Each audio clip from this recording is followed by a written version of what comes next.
Amici di Sport più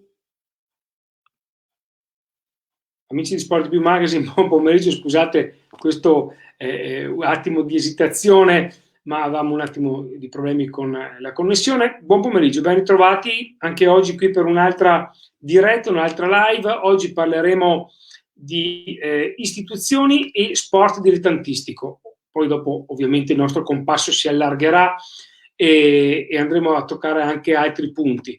Vi presento velocissimamente i nostri ospiti, anzi no, prima una piccola precisazione. Come potete vedere qui sopra ci sono dei loghi.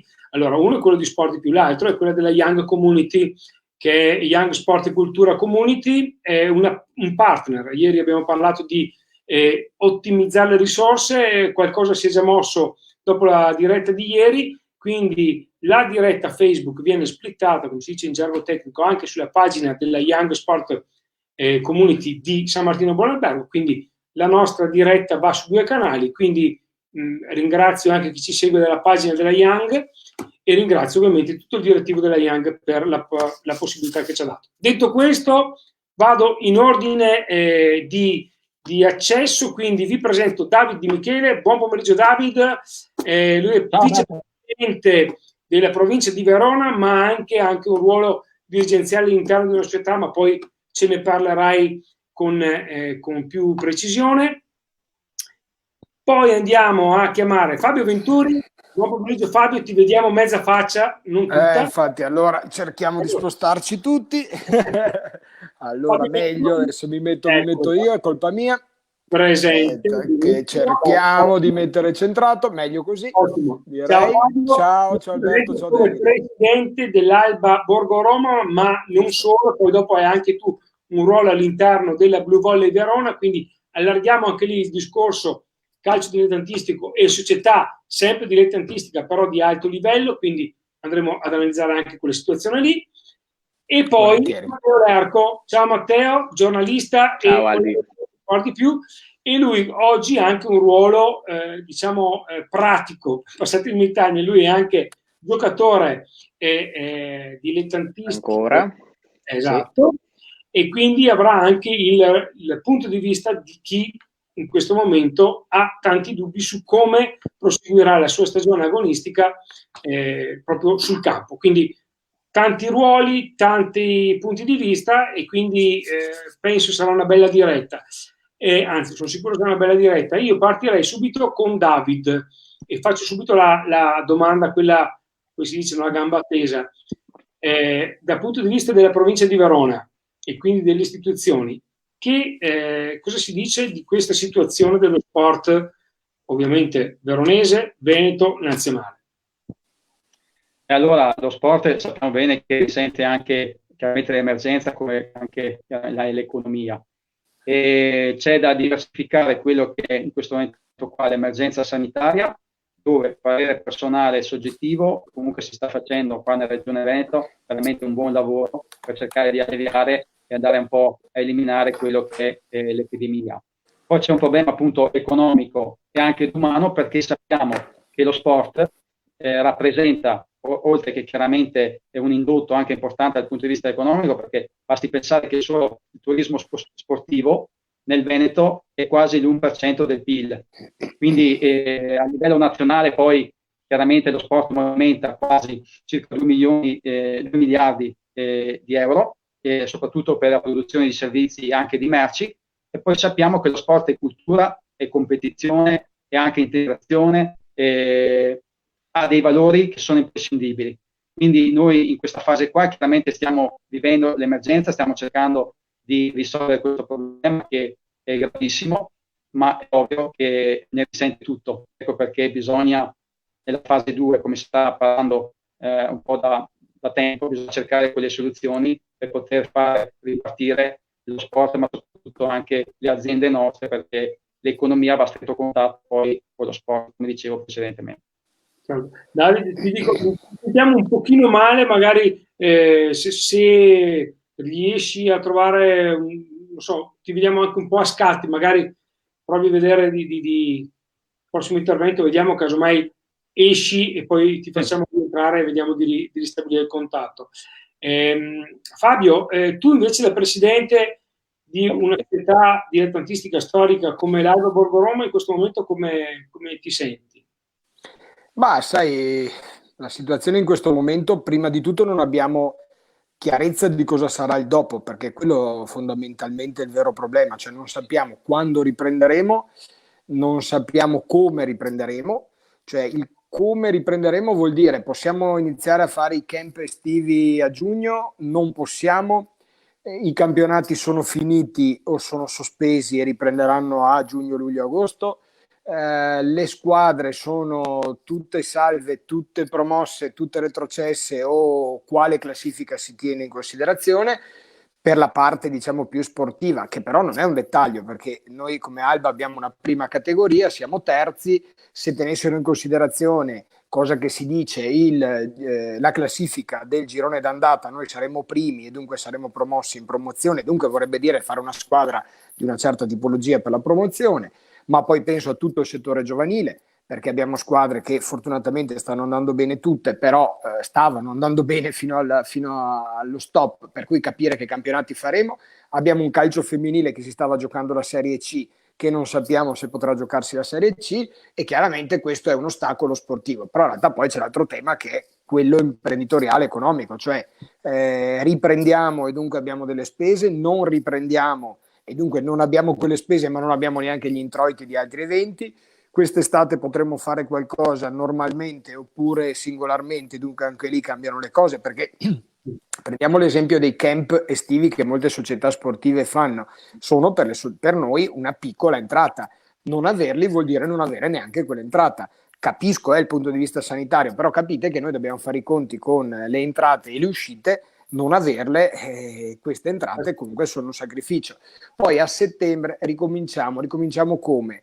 Allenamenti normali ma a porte chiuse, allenamenti con 1000 limitazioni e dunque con difficoltà anche di gestire gli spogliatoi, si ritorna alla normalità, cioè è impossibile programmare qualsiasi cosa. Poi attenzione, ricordiamoci che c'è un qualcosa di più importante, cioè che la salute nazionale, europea, mondiale, per cui non è che dobbiamo fare i capricci perché a noi dell'Alba o di qualsiasi società sportiva non ci dicono cosa sarà del dopo, perché prima di tutto vengono le aziende, i professionisti, chi deve lavorare e ovviamente i lavoratori che devono sapere se avranno un lavoro e dunque uno stipendio dalla prossima settimana o dal prossimo mese, per cui non dobbiamo neanche esagerare a fare i capricci, però se parliamo di sport abbiamo queste oggettive difficoltà.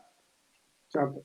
Matteo, tu invece da calciatore, intanto ti metto intorno alla divisa da calciatore, come la vedi questa situazione? È difficile per te anche a livello mentale pensare a quello che non è stato e a quello che potrebbe essere? Certo, no, questo sicuramente è molto, molto difficile, più che altro perché vige una totale situazione di incertezza. È ancora sul piatto la possibilità di continuare questi campionati dilettantistici e questa stagione, anche se la ritengo personalmente una follia al momento, anche perché giocatori, squadre che restano ferme ormai sono quasi oltre 2 mesi e quindi per rimettere in moto tutta quanta una macchina che è ferma da così tanto tempo servirebbero come minimo 3 o 4 settimane. Considerazione che avevamo fatto anche nell'ultima diretta Albi, cominciare a giocare d'estate implica diverse dinamiche che secondo me a livello di risorse dilettantistiche e considerando che comunque resta un gioco diventano molto molto difficili da ponderare e c'è tanta depressione e incertezza anche per quello che sarà il dopo perché correggimi Fabio ma secondo me queste decisioni che dovranno essere prese condizioneranno inevitabilmente anche la situazione della stagione che verrà, perché Sì. come dicevi te la sanificazione per società dilettantistiche è un qualcosa di difficile da attuare, penso a società come l'Alba in prima categoria, ma penso anche a tante realtà di seconda e terza che giocano in spazi molto ristretti, spogliatoi piccoli e quindi attuare delle limitazioni anche a livello logistico e fisico io la vedo molto molto molto dura. È difficile, sono tanti interessi in gioco e volevo fare una domanda appunto a David, dirigente della Feralpi Salò. Dal mio punto di vista decisioni che riguardano anche il calcio professionistico inevitabilmente coinvolgeranno anche il mondo dei dilettanti, penso la situazione in evoluzione della Lega Pro e chiaramente prendere decisioni su un tavolo del genere porta delle ripercussioni anche a società di serie D, che sappiamo tutti non è più dilettantismo, comunque ci si affaccia a una dimensione più professionistica. Quindi volevo domandarti un po' come la vedi a livello di futuro la situazione in Lega Pro. Allora, io, per essere sincero, dico che il calcio, parliamo di calcio, non deve essere il figlio viziato della famiglia dello sport. E ad altri, come diceva anche Fabio Venturi, lo sport, anche il calcio, vive di passione, vive di tifosi e vive anche di contatto fisico. Tutte quelle disposizioni in merito adesso al regime appunto di sicurezza dei giocatori, è chiaro che secondo me va messo in discussione, perché a parte importi anche onerosi che faranno fatica le stesse società di Serie A ad applicarle, ma se poi parliamo di Serie B, Lega Pro e figurati anche i dilettanti, sicuramente è un capitolo, è un mondo a parte. Settore dei dilettanti, come anche dico anche la Lega Pro, io come commerciale della società Feralpi, ma chiaramente vengo da un passato anche col Pordenone, dove le difficoltà erano immense, perché la Serie C, non dimentichiamoci che non ha contributi televisivi, le risorse sono esclusivamente dell'imprenditore, che sostanzialmente spesso è un imprenditore che chiaramente è locale, che vive solo esclusivamente della passione. Con queste difficoltà attualmente non si può giocare, non ci sono gli incassi, ci sono degli sponsor dove ci stanno già contattando per cercare un attimo di rivedere quelle che erano le condizioni contrattuali che avevamo già stabilito, magari con formule di proroga. Però è ovvio che vanno a maneggiare quelli che poi sono i ricavi comunque introiti nostri. Dobbiamo pagare dei giocatori, dobbiamo pagare lo staff medico, tutti i collaboratori, che è giusto farlo, quello che gira attorno i fornitori, attorno alle società, e quindi questo può essere veramente un problema per tante società. Addirittura nei dilettanti è ancora peggio, perché come sa anche Fabio Venturi, è ovvio che spesso sono sponsor locali, dove in questo momento qua probabilmente sono anche in sofferenza con la situazione del Covid-19, sono società dove anche lì vivono esclusivamente di passione, di sponsor locali, dove non ci sono quegli incassi che si possono avere magari in altri ambiti societari, e dove addirittura, specie nel campionato nazionale dilettanti, ci sono dei contratti in essere massimo di 30.000 lordi, dove ci sono delle società che io so dove hanno fatto dei contratti pluriennali con certi giocatori, che anche lì è motivo di discussione, perché i contratti ci sono e magari non tutti i giocatori sono disposti poi a rinegoziare quelli che sono i loro compensi, perché sappiamo che dalla B in giù ovviamente non sono stipendi così tanto importanti, a volte parliamo anche di 1.000-1.500 euro, e sai, se vai a togliere qualche mensilità a qualche giocatore fanno veramente fatica, perché poi spesso hanno anche delle famiglie da gestire. Quindi, per quanto riguarda, se non interviene veramente una struttura, un cosiddetto piano Marshall, per quanto concerne lo sport in generale, e soprattutto anche, ripeto, alla base, dai settori dilettantistici, attraverso forme di deducibilità, credito d'imposta, accesso al credito sportivo, mettere dentro dei capitali, insomma, io la vedo molto, molto difficile. La stessa Lega Pro, ne parlavo l'altro giorno con il presidente del Potenza, che è dentro nella commissione di Lega Calcio, della Lega Pro, si parla veramente di percentuali elevatissime di società che faranno fatica a iscriversi poi al prossimo campionato. Questo veramente è penalizzante, perché sappiamo benissimo cosa movimenta il calcio, e lo dicevo anche precedentemente, in generale. Quindi auspichiamo e aspettiamo cosa fa il governo. Sì. David, guarda, noi ti sentiamo male, potremmo ricontattarti tra qualche minuto, ti metto fuori e poi ti richiamo, così magari vediamo se si risistema l'audio. Dai, un secondo proprio veloce. Dai. Ok?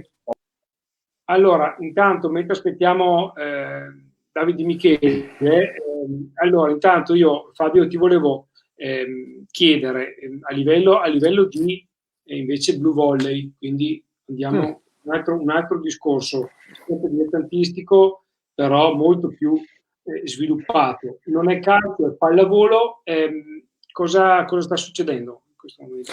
Sì, che in realtà è professionismo per la prima squadra.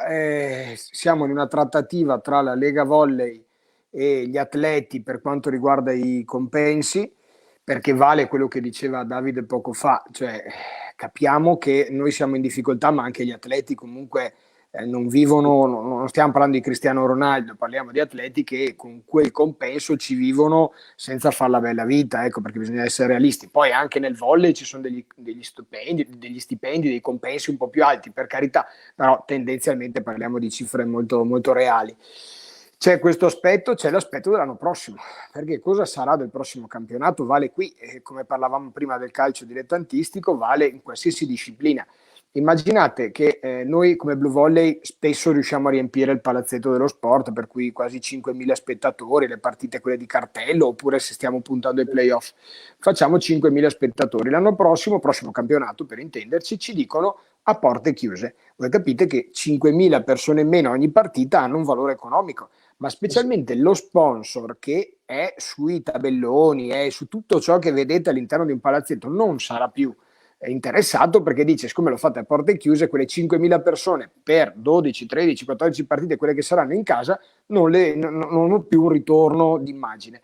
È vero che potrebbe accadere il contrario, forse perché io di mio sono ottimista, dunque spero in questo, che probabilmente se si andrà a porte chiuse o a porte semi chiuse, dunque con una persona ogni metro e mezzo, quello che sarà, magari ci sarà una presenza maggiore del volley in televisione, che oggi è limitato a Rai Sport e poi a un canale come si può dire, internet, mi sfugge il termine, che comunque ha una visibilità relativa.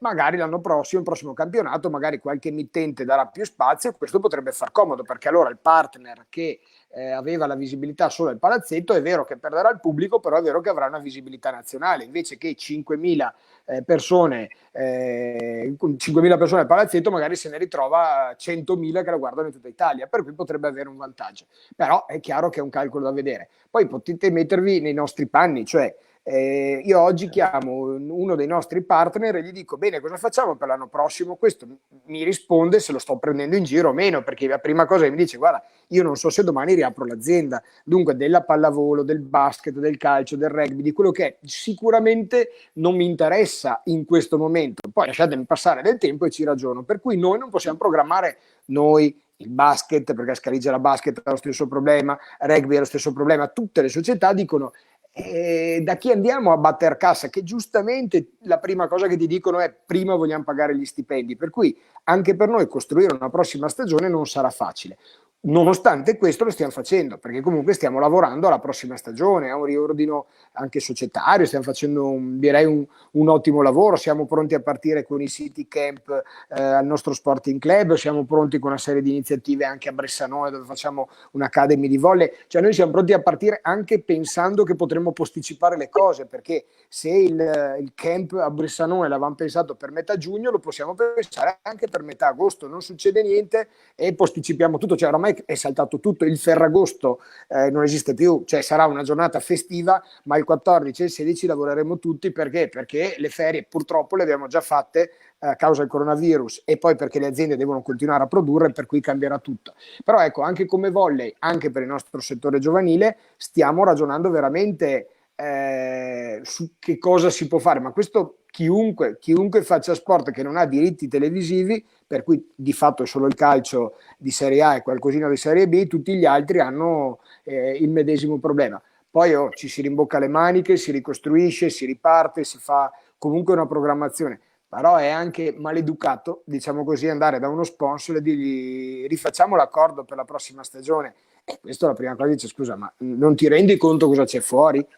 Sì, per cui è una situazione complessa. Poi, come ho detto, io sono ottimista, vorrei dire che sono positivo, ma in questo momento dire che sono positivo non porta bene. Non è il caso. Sono ottimista e dico che comunque le soluzioni alla fine le inventeremo, le troveremo. Però specialmente finché non c'è una programmazione, non sia cosa ci sarà dopo, è difficile pensare a qualsiasi cosa. Certo. Guarda, un messaggio di Giorgio, insomma, campagna che si segue, siamo tutti fermi, ne so qualcosa pure io, vedo MotoGP e Rally, che sono altre situazioni, altri sport che magari certo. Fabio non hanno la visibilità del calcio, perché di fatto è uno lo sport che monopolizza la visibilità. Sì. Prova ne è che sono lì che stanno discutendo se fare ripartire il campionato, soprattutto per un discorso di diritti TV e di entrate, di introiti e di elargizioni a livello fiscale allo Stato. Quindi c'è tutto un giro che va ovviamente extra l'aspetto sportivo. Poi magari c'è la Lazio che vorrebbe giocare perché vuole vincere lo scudetto, ma quelli sono situazioni dettate anche dalla voglia di poter arrivare a un successo che magari noi tra l'altro, e per certi aspetti vi do una notizia, è vero che potremmo, la Lega Volley in realtà in collaborazione con Blue Volley, potremmo pensare ad un evento a Verona a settembre, perché è uscito qualche giorno fa che questa cosa dell'arena, adesso l'arena non so se ci riusciremo, però insomma non è da escludersi che stiamo pensando alle cose importanti. Anche su questo stiamo lavorando per una possibile Final 6, Final 8 che sta pensando la Lega Volley, e qui devo dire il nostro presidente Magrini è stato spettacolare perché si è infilato immediatamente per dire facciamo la Verona, e ci stiamo pensando, però anche qui pensiamo a che cosa? Cioè pensiamo a un evento di volley solo televisivo perché le porte saranno chiuse, semiaperte, aperte. Cioè, credo che una delle prime cose sarà definiamo cosa sarà del futuro, anche fosse brutto, ma almeno ce lo dite. Cioè nel momento in cui sappiamo che sarà a porte chiuse fino al 31 dicembre, spero proprio di no, almeno ce la mettiamo via. Cioè, piangeremo 24 ore, alla 24 ore e un minuto inizieremo a lavorare al dopo, perché comunque almeno non facciamo voli pindarici e nello stesso tempo non ci seppelliamo, ma ragioniamo a un dopo.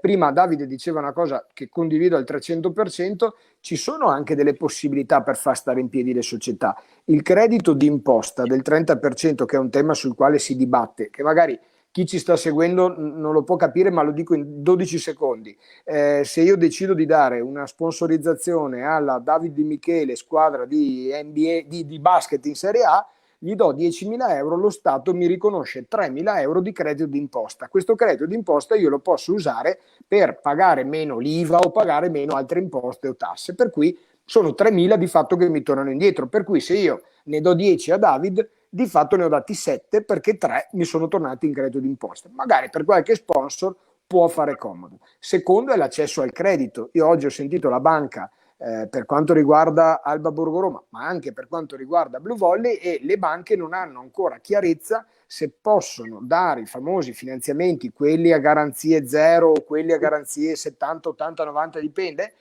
alle associazioni sportive. Hanno fatto un interpello, hanno detto possiamo darglieli o no, perché in questo momento anche sapere se ce li possono dare o meno cambia, perché i famosi 25.000 euro a zero garanzie, beh, insomma, per le società dilettantistiche non sarebbe male. Dopo li devo rendere, tra 2 anni, entro 6 anni li devo rendere. Beh, ma intanto li prendo, io li prenderei subito.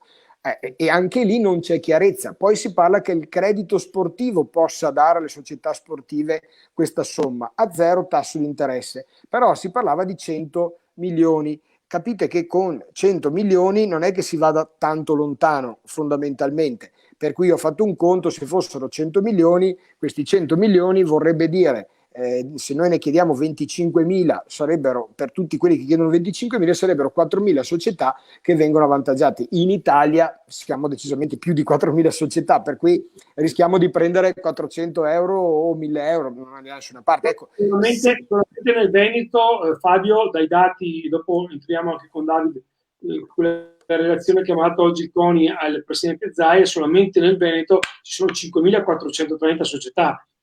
Lo so bene, io penso che saranno in Italia, raggiungeremo le 60-70 mila, cioè i numeri sono quelli, per cui se anche questo strumento, vedo il ministro Spadafora comunque sul pezzo perché lo seguo e vedo che quantomeno sa di cosa parla. Nello stesso tempo è chiaro che sapere di cosa parla ma poi non avere le risorse cambia tutto, però insomma adesso se almeno le banche garantissero, come garantiscono un libero professionista e un'azienda, di poter accedere al credito, non sono a fondo perduto, però ci sta anche, cioè mi danno tot soldi che poi io dovrò restituire a partire tra 2 anni, e comunque con un tasso ridicolo, ma mi van bene, sono 25.000 euro che in una SD, insomma, ti permettono di sopravvivere. Poi non sono quelli valori, spendiamo molto di più in ogni anno, indipendentemente da quale disciplina, però insomma partire da sono zero per rendere. 25.000 Sì, firmerei subito in bianco, ecco. Io avevo una domanda, Albi, per Fabio, e hai parlato giustamente, Fabio, di Blue Volley, prima squadra, realtà professionistica, ma a livello di giovanili, dato che in Italia comunque penso che gran parte delle società si appoggino a palestre scolastiche, a livello di sanificazione lì il discorso si fa sempre più problematico, giusto? Penso che sia quella una delle principali Sì. problematiche legate al futuro. Assolutamente sì, perché se pensiamo gli sport all'aperto, almeno mentre lo si pratica lo sport all'aperto non c'è il problema della sanificazione, ma una palestra che sia per il volley, per il basket o per qualsiasi altra disciplina, al chiuso c'è un po' un problema oggettivamente, per cui lì c'è quel tema, c'è il tema sanificazione spogliatoi, ma poi c'è il tema di capire cosa dobbiamo fare agli atleti. Cioè, se voi ricordate, a febbraio, prima del lockdown vero e proprio, c'era stato detto potete allenarvi solo se però fate le misure sanitarie necessarie, che nessuno di noi sapeva quali fossero, perché non le avevamo capite. Allora, se mi chiedono di provare la febbre agli atleti, non c'è problema, compriamo un laser che ci controlla la temperatura degli atleti prima dell'inizio e dopo la fine. Mi va benissimo. Ma poi se li devo far cambiare a 1 metro uno dall'altro, mi può anche star bene, ma in un campo da calcio, da volley o da basket, spesso gli spogliatoi non ce n'è uno ogni metro, ma ce ne sono 3 ogni metro, sono uno sopra l'altro, sono a castello oramai gli spogliatoi perché non ci si sta più, per cui diventa difficile ora che ci dicano cosa dobbiamo fare. Poi c'era questo tema dei tamponi che prevedono per gli atleti del calcio Serie A, Serie B. Poi permettetemi, lo sapete che non sono populista, ma in questo caso divento, cioè mi sta un po' sulle balle che ci siano i tamponi per gli atleti di Serie A e Serie B e non ci siano magari per le forze dell'ordine, per gli operatori sanitari, per tutte quelle persone che oggi sono in quarantena a casa e che nessuno è andato a fargli il tampone perché hanno detto tanto stai a casa che anche se l'hai avuto devi comunque stare a casa, e ci sta, lo capisco, ma non che ci siano per gli atleti, perché allora è fortemente ingiusto. Poi se le società hanno i loro laboratori, se li pagano, alzano le mani, liberi tutti. Per allora lo possiamo fare anche noi, ci dicano anche noi quali sono i laboratori che a pagamento andiamo a farli. Io mi sono prenotato il test sierologico per lunedì 27 perché era il primo giorno. In realtà oggi mi hanno chiamato e mi hanno detto che è posticipato perché attendono il via a livello nazionale, a livello di ministero. Per cui sto aspettando che mi sblocchino, che poi anche lì sierologico è relativamente utile, però cioè è più utile se ti dicono che sei positivo, così almeno ti fermi, fai il tampone e se sei veramente positivo ti fermi 15 giorni, almeno lo sai. Però per il resto se sei negativo possono solo dirti stai attento e la mandi giù. Però vabbè, però ecco, anche queste cose per gli atleti sarebbero importanti, per cui tornando alla domanda originaria, sì, nelle palestre è ancora peggio perché sono chiuse, non c'è ricambio d'aria, non c'è possibilità di muoversi. Poi da qua a settembre spero che, non dico che ci sia il vaccino perché difficilmente lo avremo a settembre, però che ci facciamo una ragione che esiste il virus e conviviamo con questo virus, come sono state le influenze, come ci sono altre malattie, come il morbillo, come la varicella o altre cose, insomma dovremo conviverci. I ragazzi sono meno soggetti rispetto agli anziani, per cui insomma dobbiamo conviverci, un po' di elasticità, poi starà male qualcuno, sempre nella logica che non deve stare così tanto male, si curano le persone, insomma, ce ne sono tantissime guarite. Sì. Qua c'è una domanda di Giorgio Somma Campagna, partiamo da Davide e dopo andiamo su. Se siamo d'accordo che deve ripartire la Serie A per finire il campionato. Io ho già fatto un piccolo inciso prima che non è più solamente, anzi, la parte sportiva forse è la minima componente. Ci sono altri fattori in gioco. Secondo te, David, è giusto che riparta? Sì, intanto mi senti bene adesso, Alberto? Sì, adesso meglio, sì, assolutamente. No, volevo, prima di risponderti a questa domanda, volevo collegarmi a quanto aveva precedentemente detto Fabio sul discorso dei 25.000 euro, perché anche qui io non voglio fare politica, però sentendo diverse banche, praticamente ad oggi, come aveva detto giustamente Fabio, cioè non sanno neanche loro come comportarsi. Faccio un esempio: se va una società e chiede questi 25.000, che poi non sono 25.000 perché ti danno una percentuale su quello che poi sono i ricavi che sono stati generalizzati, ma poi tutta la responsabilità cade a capo della banca, perché la banca mi dice giustamente: perché io devo finanziare una realtà che magari non sono sicuro, al di là delle garanzie che dicono di facciata dello Stato, che sia in grado poi di restituirmi questo, che è un finanziamento, quindi sostanzialmente non è a fondo perduto, quindi comunque chi lo compra fa un debito, e quindi perché io devo rischiare di dare questo finanziamento a una realtà che poi io, facendo le verifiche, non sono così sicuro che possa restituire questo debito, e poi sono costretto io come banca a andarmi a interfacciarmi con il meglio credito. Quindi anche lì bisogna fare chiarezza, cioè nel senso non si possono dire delle cose che poi nella realtà, come stiamo vedendo, purtroppo non si stanno poi concretizzando. Poi anche sulla riducibilità degli sponsor si sta cercando di fare un lavoro per incrementare la percentuale appunto di deducibilità, quindi passando dal 30 anche al 50, al 60, per cercare di stimolare di più poi gli sponsor. Per risponderti alla domanda, e colgo anche l'occasione di salutare Giorgio Sammacampagna, perché so che è uno di quegli sponsor per quanto riguarda appunto le moto, mi ha fatto sponsor anche a me l'anno scorso al Pordenone, quindi lo ringrazio, ed è una realtà ed è un esempio tangibile di come un'azienda come la sua in questo momento qua, che non può lavorare, è chiaro che si trova in difficoltà anche poi a sostenere poi quelle che sono le realtà sportive. Per quanto concerne la Serie A, bisogna distinguere, perché sappiamo gli interessi che ci sono attorno alla Serie A, quindi diritti sportivi, televisivi, che chiaramente stanno pressando per fare in modo di far ripartire il circuito, e sono concordi anch'io nel dire che i risultati sportivi sono quelli che si ottengono sul campo e non nella stanza dei bottoni.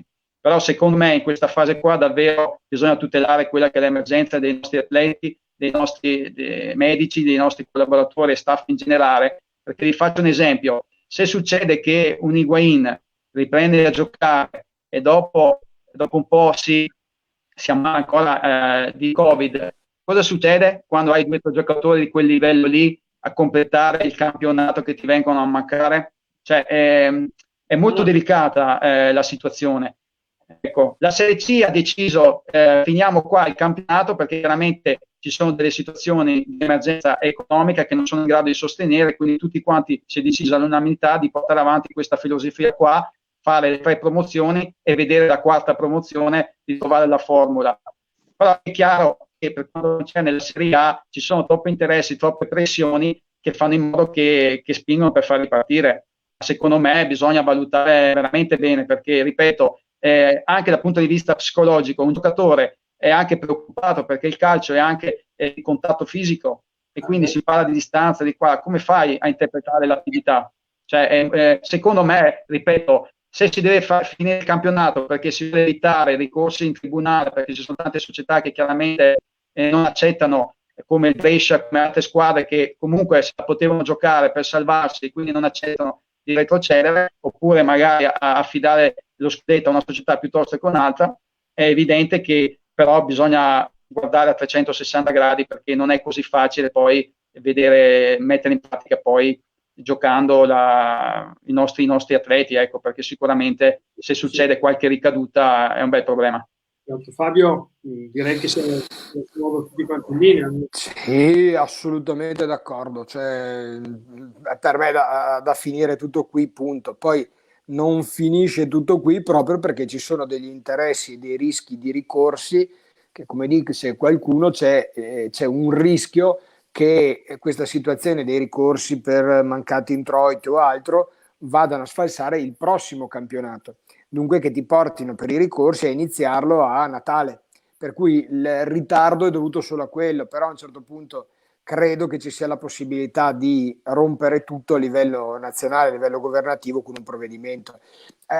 Allora, gli atleti in campo, ok, li tieni monitorati, poi vi rendete conto, questi si devono allenare e stare in ritiro per 45 giorni, non vedere le famiglie, stare chiusi dentro in una stanza, non incontrare nessuno. Ma di cosa stiamo parlando? Cioè, è un gioco. Cioè, io capisco gli infermieri di Borgo Roma, Borgo Trento, di un qualsiasi ospedale.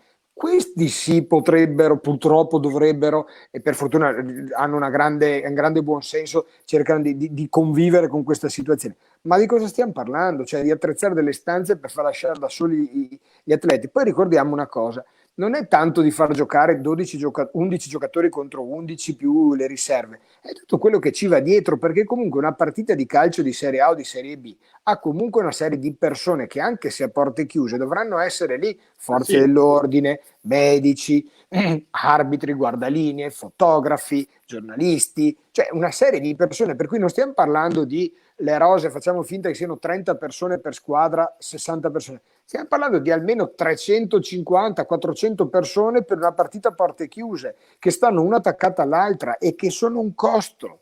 E sono un costo. Domani ce n'è uno positivo, fermiamo tutti? Sì, ma dai, cioè, io torno a dire, capisco che ci siano dei motivi anche legali che portino a un cercare una soluzione. Ma fa ridere questa soluzione, fa ridere. Cioè, guardavo le misure che sono previste sanitarie per gli atleti di Serie A o di Serie B. È una roba che neanche, ma non ho mai vista, cioè, una serie di esami, di cose. Cioè, poi speriamo assolutamente di no, ma immaginate una ricaduta di un atleta positivo al coronavirus, o peggio ancora, pensate se ha delle disfunzioni, perché comunque ti prendono la parte polmonare, cioè noi a Verona abbiamo un Badu che fortunatamente, tutte le sfighe che ha avuto sto povero ragazzo, non ha avuto il Covid e comunque ha rischiato la vita. Cioè, mettiamo in campo uno che ha avuto problemi polmonari così, serenamente. No, ma assolutamente anche quello sarà una cosa. Chi è stato colpito da Covid-19 prima di entrare in campo,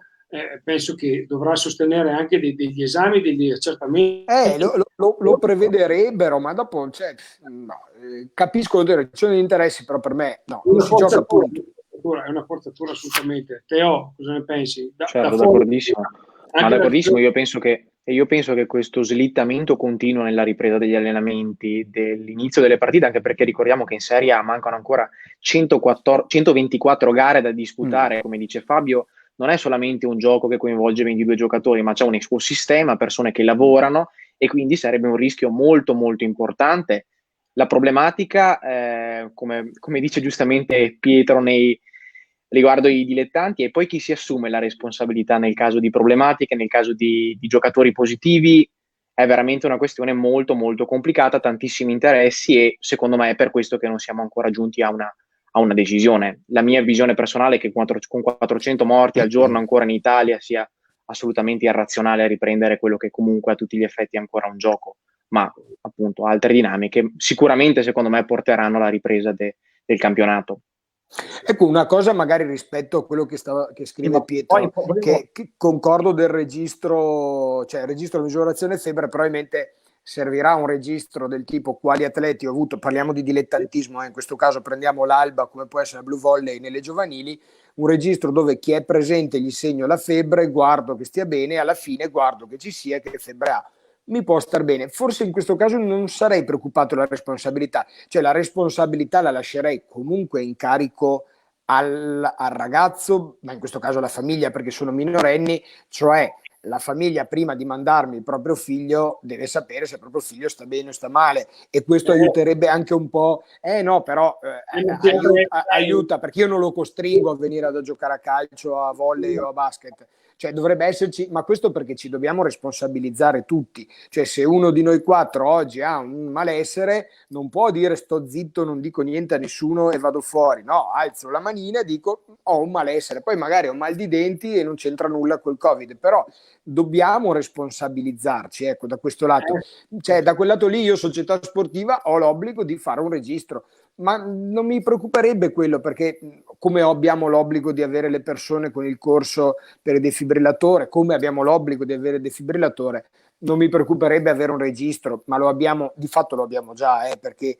gli allenatori segnano le presenze, molti allenatori si segnano, e questa è una grande cosa che fanno gli allenatori, se un ragazzino quel giorno è depresso, è più euforico, perché poi sai, dire ai genitori, ho visto tuo figlio tante volte euforico, magari c'è qualcosa che non va a livello di sostanze, o al contrario l'ho visto sempre triste, te lo faccio sapere, perché poi è quello l'obiettivo dello sport, non è vincere un torneo, è far sapere ai genitori che in quel momento, nel momento più sincero del ragazzo, hai visto delle cose belle o brutte o comunque anomale, ecco. Per cui non mi preoccuperebbe quello.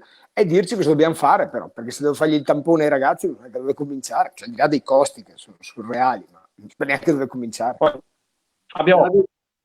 Fabio, io aggiungerei anche, se bisogna essere anche onesti e chiari, che i medici in questa fase qua devono stare dietro all'emergenza. Giusto. Perché io posso fare anche da addetto al lavoro, potrei dirti, ma anche tu lo sai come addetto al lavoro, non è giusto che si usano e si fanno fare i tamponi ai calciatori quando ci sono persone fisiche che magari possono essere asintomatiche, che in questo momento qua non riescono perché non ci sono i tamponi disponibili e non sanno quali sono le loro reali condizioni di salute. Quindi è anche una questione morale, di etica morale, secondo il mio punto di vista. Cioè, in questo momento qua, a parte che le società dilettantistiche fanno fatica a gestire questi piani imposti dalla FIGC, perché fanno fatica le stesse società di Serie A, e ti assicuro che già diverse società di Serie B veramente si stanno ponendo, perché sono costi anche importanti da sostenere, l'hai citato tu, comunque quasi un mese, ci sono da fare continui prelievi, la location e tutto quanto, in una fase in cui è già emergenziale per tutti quanti. Non parliamo poi della Lega Pro e in giù, nessuno è in grado comunque di sostenere queste indicazioni, comunque questi protocolli stabiliti dalla FIGC. Ma il dato che veramente fa discutere è il fatto che, ripeto, in un'emergenza così, dove si cercano anche infermieri, e tu lo sai anche nella provincia veronese, ogni giorno ci sono domande appunto di sostegno delle risorse umane proprio per fronteggiare questa emergenza, noi andiamo a fare i tamponi ai calciatori e abbandoniamo altri soggetti. Per me non è corretto, e lo dico da addetto dei lavori. Sì, ne parlavamo prima quando non eri collegato, Davide, dello stesso tema, cioè è ingiusto verso chi rischia veramente. Poi, torno a dire, magari tra un po', e me lo auguro, anche i laboratori privati permetteranno di fare a pagamento i tamponi, e allora va bene, senza però togliere a chi ne ha veramente bisogno. Che poi noi pensiamo sempre agli infermieri, pensiamo ai medici, giustamente, però penso a tante figure, penso alle commesse o alle cassiere dei supermercati, penso ai corrieri che portano comunque la spesa a casa, cioè anche questi ragazzi, o i rider che ci portano il cibo per far sopravvivere anche poi alla fine magari qualche piccola attività di ristorante anziché pizzeria, anziché altro. Cioè tutta questa gente, al di là che merita un monumento, ma ha priorità, cioè deve averla la priorità. Ecco, una cosa magari, Davide, che mi permetto di sfruttarti, visto il tuo ruolo in provincia, potrebbe essere magari una cosa utile. Adesso, il governo intanto ha detto i campi sportivi, le palestre così, non le pagate fino al 30 di giugno, in realtà fino al 31 maggio e poi la prima scadenza è il 30 di giugno, per cui di fatto li pagate, ma li pagate più avanti, probabilmente scontati di quanto non abbiamo utilizzato.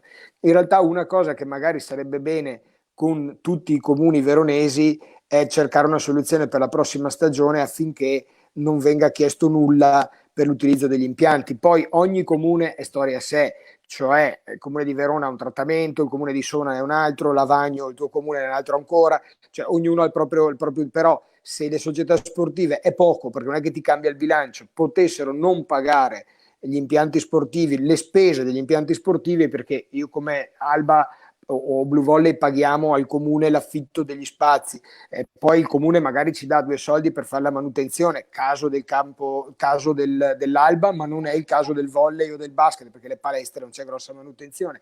Però ecco, già togliere quella voce di spesa lì dai comuni, che è ovvio che poi i comuni dovranno recuperare da Roma, perché i comuni poi non è che abbiano borse così piene di soldi, anzi, però anche questo è un piccolissimo strumento che ti verrebbe incontro. Leggevo che anche la Lega Nazionale Dilettanti nel calcio è in procinto di ridurre drasticamente le quote di iscrizione ai campionati e anche le quote per iscrivere il singolo atleta, perché vanno via migliaia di euro, migliaia per iscrivere le squadre ai campionati, cioè pochi sanno questa cosa, ma un Alba Borgoroma spende, tra una cosa e l'altra, spende più di 5.000 euro tra tesserini, quote di iscrizione ai campionati, adesso non ho la cifra dettagliata, ma capite che averli o non averli cambia il mondo, perché poi noi pensiamo sempre che nel dilettantismo ci mancheranno gli sponsor, ed è verissimo, ma ci mancheranno anche i soldi delle famiglie, perché oggi noi i ragazzini pagano per giocare, giustamente, perché sennò noi non è che possiamo stamparli, ci piacerebbe stampare i soldi ma non ci autorizzano ancora.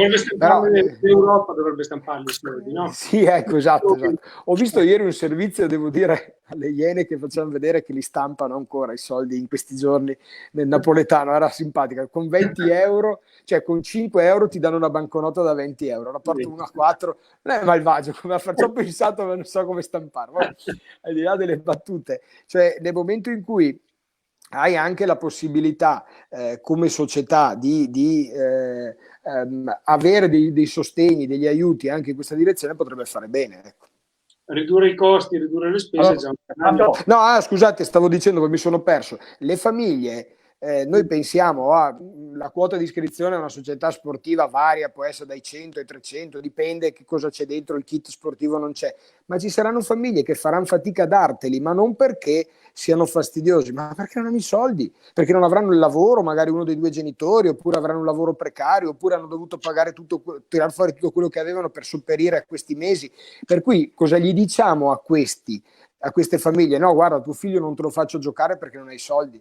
Guardate, pazienza, noi siamo in Borgo Roma dove i problemi ci sono sempre stati, non glielo diremo mai di no a una famiglia che non ha i soldi. La famiglia che fa il furbo, sì, gli diciamo di no, ma quelli che non li hanno e non li hanno veramente, ne abbiamo anche tanti stranieri che non li hanno e gli diciamo di no e il figlio sta a casa perché sa che la famiglia è povera, ma non esiste, non li lasceremo mai a casa, però siamo poi noi che dobbiamo far fronte a quelle quote che mancano. Sì. Alberto, per rispondere a Fabio, no? Allora, sì, quello delle famiglie, Fabio, è anche una richiesta che è stata fatta, lo citava prima Alberto, dal CONI al governo, nel senso è un bonus per le famiglie.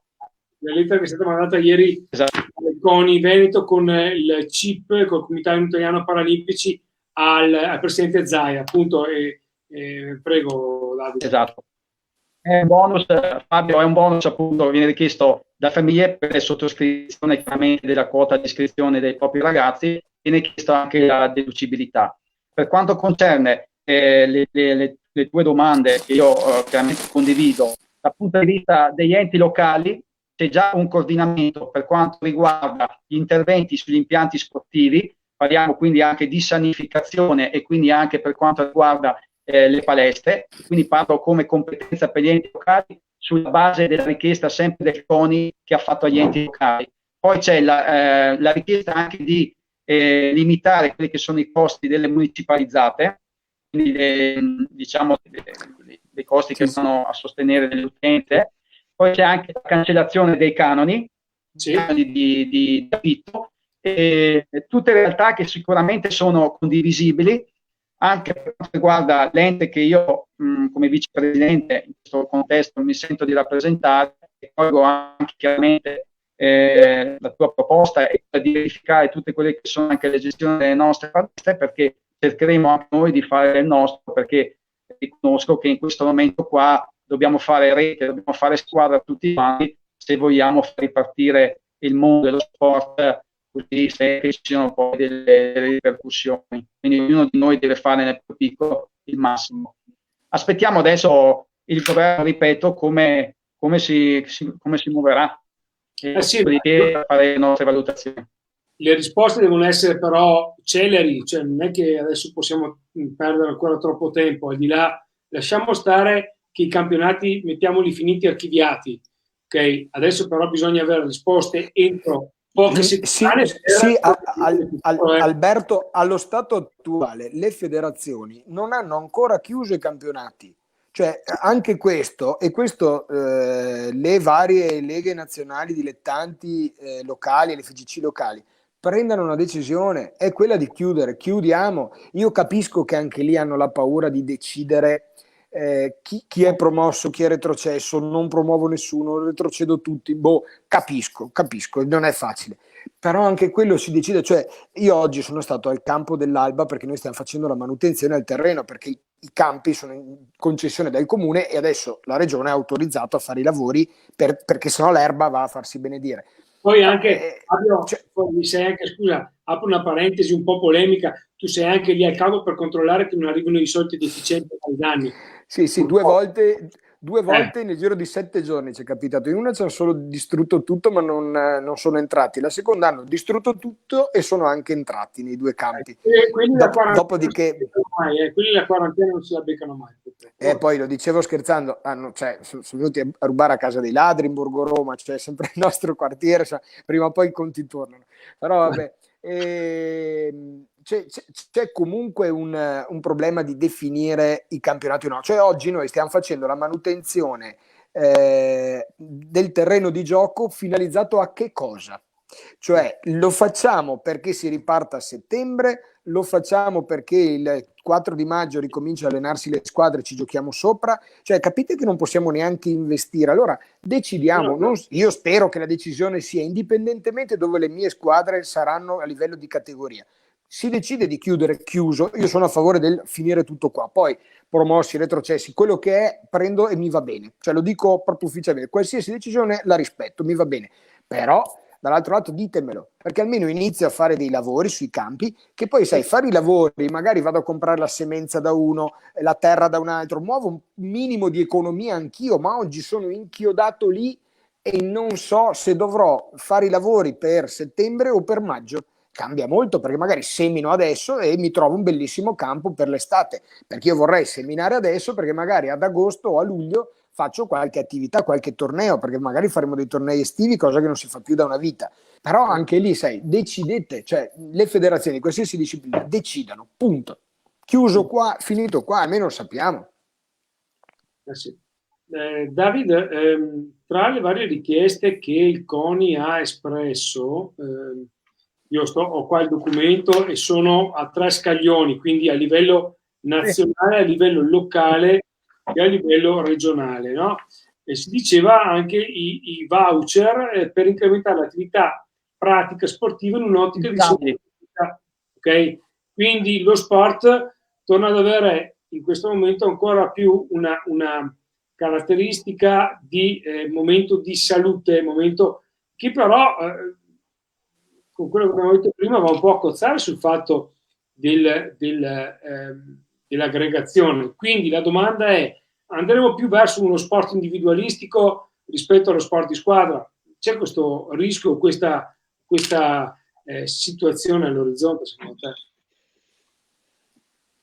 Guarda, tutto dipende chiaramente da come si evolverà la questione relativa alla pandemia, perché è tutto lì, diciamo, il problema. Secondo il mio punto di vista, comunque i risultati stanno andando, lo dicevo anche precedentemente, sempre nei migliori modi per quanto riguarda i casi nel Veneto. È evidente che lo sport movimenta veramente una massa importante di soggetti. Solo l'ambito calcistico siamo a oltre 1 milione di atleti, questo ti fa capire veramente qual è la realtà.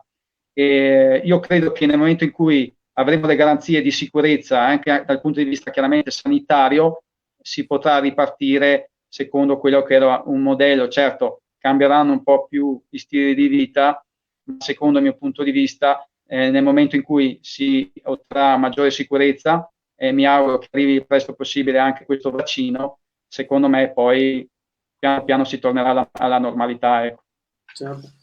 Tra l'altro sto leggendo che è appena arrivata un'ANSA che qualcosa riapre già lunedì 27, anticipano alcune come si immaginava, alcune categorie merceologiche, non ho letto che cosa, ma per cui insomma magari qualcosina si anticipa. Poi bisogna, ha ragione Davide assolutamente, cioè diamo una priorità a tutto. La priorità a tutto è portare a casa la pelle, cioè dobbiamo stare bene e far di tutto che diminuiscano i contagi, che vadano a zero e specialmente che riduciamo a zero i morti, perché questa è la priorità. Poi tutto il resto sono cose che lo sport, per ultimo, prima l'economia per assurdo, prima il lavoro, cioè non per assurdo perché è giusto, prima il lavoro, però ecco, ci sono settori che devono prendere comunque posizione, cioè certo. Quello è, si fa appunto, ci adeguiamo e ripartiamo, non abbiamo mica paura, cioè comunque si ripartirà, in un modo o nell'altro si ripartirà. Teo, hai qualche domanda che vorresti fare? Una domanda personale a Fabio: se finisse, come hai detto te, probabilità molto attuale, se finisse tutto qua la stagione, personalmente quale sarebbe secondo te la la soluzione migliore in ottica dilettantistica? Promuoveresti le prime, faresti retrocedere le ultime allo stato attuale, come dicevi te, facciamo fede il girone d'andata, anche creeresti un campionato più largo, campionati più larghi? Sì, cioè qui rischio di avere un conflitto di interessi in quello che dico, però cerco di essere obiettivo. Cioè finire il campionato al girone d'andata ha un senso, cioè che tutti si sono giocati contro una volta, per cui abbiamo un equilibrio, abbiamo fatto solo mezzo campionato ma l'esatta metà. Farlo finire dopo, cioè alla giornata conclusiva, dove però c'è da dire una cosa, ci potrebbero essere delle partite di recupero, perché magari qualcuno non ha giocato per maltempo, per altri problemi, e dunque non siamo tutte con lo stesso numero di partite giocate. Dunque dovremmo tornare alla giornata dove tutti hanno giocato con tutti, per cui fare questa cosa a ritroso, però con un rischio. Se io nel ritorno ho avuto l'inizio del ritorno delle partite impegnative, magari l'altro ha avuto invece le partite più facili perché ha incontrato le ultime, per cui il tema del finire qui, che torno a dire, se è così mi sta bene, anche se tra virgolette non ci guadagno niente come Alba, mi va bene, non mi lamenterò mai, accetto. Se dobbiamo fare un calcolo oggettivo è quello di dire all'andata tutti hanno giocato con tutti e dunque abbiamo un calcolo perfetto, però sono coinvolto e dunque sembra che lo dica in questa direzione. Io farei, indipendentemente che si calcoli a fine dell'andata o all'ultima giornata buona per tutti, la prima sale e l'ultima scende.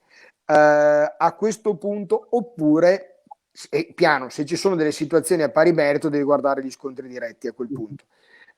Se no lì una serie di sfighe, cioè devi fare delle classifiche in maniera tale da non farli giocare, oppure cosa fattibile, fare solo le promozioni senza le retrocessioni, dunque la prima sale di categoria e dunque vuol dire che i gironi di qualsiasi categoria avranno più squadre, ma non c'è nessun problema, cioè se la prima categoria invece che 16 squadre, 15, 16 squadre ne ha 17, 18, amen, non c'è problema, iniziamo prima e finiamo dopo.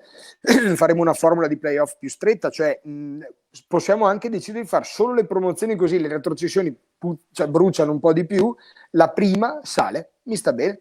La prima sale e non scende nessuno, fai dei campionati con un numero più alto. Hai questo limite della Serie D verso la Lega Pro, questo me ne rendo conto, perché la Lega Pro diventerebbe molto ampia, però si può trovare una soluzione. Poi consideriamo una cosa, che le prime in classifica di ogni girone potrebbe anche essere che siano utili anche le seconde e le terze, perché ci saranno società che purtroppo salteranno, cioè mettiamocela via.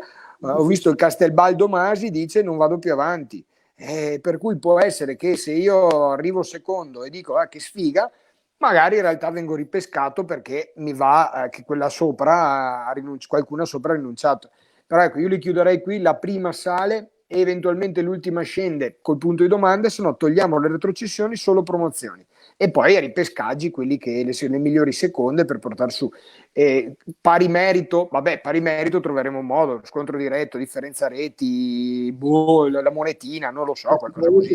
Esatto. Certo. E volevo fare un'ultima domanda invece a David. Ho letto un articolo tempo fa appunto, mi rilaccio al discorso di Fabio, questo conflitto un po' tra Serie D e Lega Pro, con una possibilità di una Lega Pro ancora più ampia, un possibile ritorno a C1 e C2 nella tua visione, come lo valuti? Guarda, io intanto voglio vedere, come diceva anche Fabio, cosa sarà il seguito dell'emergenza, perché la mia sensazione è che bisogna un po' vedere, tra virgolette, i morti sul campo, perché tante società faranno fatica a ripartire. Ma perché? Perché lo dico, ad esempio, nei dilettanti i presidenti spesso hanno anche delle realtà imprenditoriali anche piccole e in questo momento qua devono mettere come priorità la famiglia e la propria azienda. E quindi se devono scegliere per il calcio, è ovvio che optano per la loro realtà, diciamo, societaria. E così è anche come per la Lega Pro, perché la Lega Pro, come dicevo precedentemente, non ha nessun finanziamento, nessun contributo, è l'imprenditore che mette i soldi, con gli sponsor chiaramente che fanno da contorno, però è l'imprenditore in prima linea, quindi che ci rimette spesso dei soldi proprio dalla propria realtà aziendale. Quindi secondo il mio punto di vista la Serie C, dopo l'emergenza ci saranno diverse realtà che non avranno la forza se veramente non si capisce che è anni che se ne parla, che ci deve essere una riforma per quanto riguarda il calcio. La Serie A deve capire che deve contribuire con la Lega anche alle realtà minori, insieme alla Serie B e alla C, e anche ai dilettanti. Non può pensare solo alla Lega A che movimenta capitali, avere introiti, contributi delle televisioni, cioè deve spartire anche con le altre realtà minori, perché il mondo dei dilettanti è la base principale poi della continuità dello sport. Quindi se non ci sono queste regole che vanno a cambiare, secondo un punto di vista, alla fine l'elenco si sottiglierà molto di quelle realtà che poi parteciperanno eventualmente alla Lega Pro. Io comunque, a rispondere alla tua domanda, sono favorevole eventualmente anche al ritorno di una C2 insieme alla C1 come erano tot di anni fa. In questa fase, ripeto, bisogna dare sostegno, bisogna dare aiuti, fare un gioco di squadra e non guardare le singole associazioni di categoria, perché se tu vedi c'è tanta litigiosità. Anche quando Pirelli, il nostro presidente della Lega Pro, ha comunicato che in realtà non l'aveva comunicato, è stata qualche fuga di notizie da qualche giornalista, aveva annunciato che tutti i presidenti erano concordi nel chiudere ad oggi il campionato di Serie C, verificare le 3 promozioni, e l'unico problema era soltanto la quarta promozione, perché c'erano delle realtà come ad esempio il Bari e qualcun'altra che non accettavano la cosiddetta monetina. Anche io non sono d'accordo, perché non è corretto, secondo il mio punto di vista, adottare la quarta promozione, piuttosto ne fai solo 3 e finisce lì. Però è normale che subito si è creato un polverone tra la Lega di Serie A e la Lega di Serie B, perché sembrava che il presidente Pirelli della Lega Pro avesse preso una decisione senza consultarsi con le altre associazioni, e lì dimostra che probabilmente c'è anche tensione tra le rispettive associazioni. Ecco, quindi ci vuole un gioco di squadra, mettersi tutti al tavolo con l'associazione calciatori, con tutti quanti i medici, e fare veramente un programma serio, una progettualità seria, ma non fare solo slogan e poi nella concretezza alla fine ridursi soltanto alle semplici parole. Se questo non avverrà, secondo me alla fine sarà difficile per molti, evidentemente, ripartire. Quindi parleremo di una Serie C ridotta e probabilmente anche nell'ambito del settore dilettantistico. Ma la progettualità seria, poi qui io direi che possiamo concludere insomma la nostra diretta, non voglio rubarvi altro tempo. La progettualità seria, al di là del mondo calcio e del mondo, come dicevi tu Davide, della Serie C, deve essere a 360 gradi una progettualità che coinvolga istituzioni, sportivi, società sportive, governo, soprattutto, affinché si ritorni non a una normalità, ma si possa arrivare in tempi brevi a una nuova normalità, a una nuova situazione che permetta di ripartire con lo sport, perché lo sport, al di là di tutto quello che si dice, è un tassello importante per la nostra economia, ma soprattutto per la nostra comunità e per la nostra società. Quindi una proceduralità che noi aspettiamo e speriamo si concretizzi nei prossimi giorni, perché come diceva Fabio prima e come ha rimarcato Davide, bisogna ripartire o subito o sapere che si riparte tra 10, 15, 20 mesi, 20 giorni, ma sapere quando si può ripartire e con delle idee ben chiare. Io direi che questo è un po' il sunto di questa diretta. Io vi ringrazio veramente per la vostra disponibilità. Io vi anticipo che probabilmente nei prossimi giorni vi richiamerò, perché se la situazione evolverà in un certo tipo, in un certo modo, mi piacerebbe ritrovarvi e poi insieme commentare gli sviluppi. Se voi siete d'accordo, io già vi faccio un asterisco e vi metto in lista. Va bene? Ok? Grazie a voi invece dell'invito, e ci saremo volentieri. Perfetto. Allora, lo dico anche per David, ho deciso che parlo anche per David. Bene, allora, grazie Fabio Venturi, grazie a voi, buona serata. Grazie.